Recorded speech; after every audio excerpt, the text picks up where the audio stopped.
যুদ্ধ শুধু ধ্বংস আর কষ্ট নিয়ে আসে, যা মানুষের হৃদয় ভেঙে দেয়।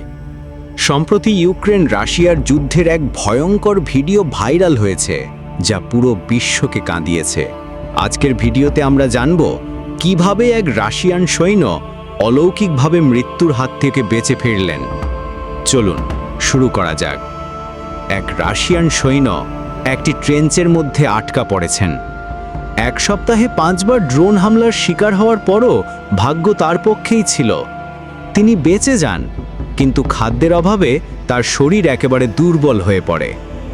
এক সপ্তাহ অভুক্ত থাকার পর তিনি ভয় উপেক্ষা করে ধীরে ধীরে ট্রেঞ্চ থেকে বেরিয়ে আসেন।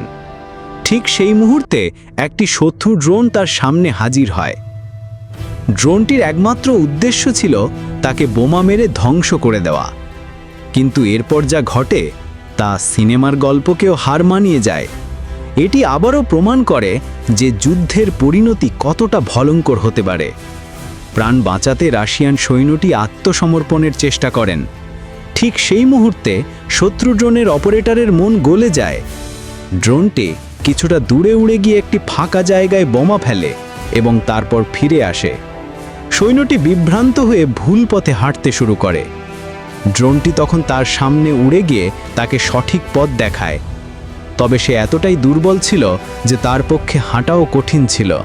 সে করুণভাবে পানির জন্য প্রার্থনা করে।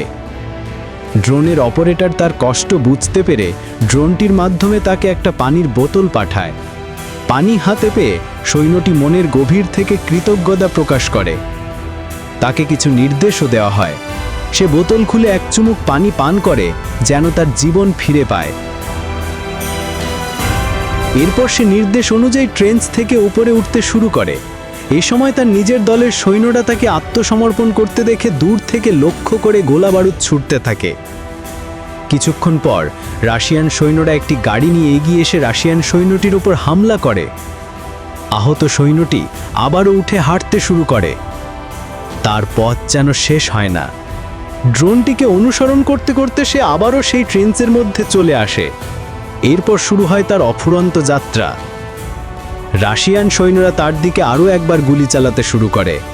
ইউক্রেনীয় সৈন্যরা অবশেষে এগিয়ে আসে এবং তাকে বন্দি করে নেয়। আপনার মনে হতে পারে সে বেঁচে গেল, কিন্তু তার জীবন কি আর কখনো আগের মতো হবে?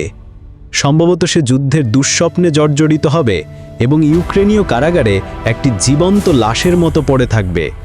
যুদ্ধের বর্বরতা প্রতিটি হৃদয়কে ভেঙে দেয়। কোনো বিবেকবান মানুষের কাছে কোনো যুদ্ধই কাম্য হতে পারে না। যুদ্ধ মানেই শুধু ধ্বংস, অশ্রু আর অন্তহীন যন্ত্রণা।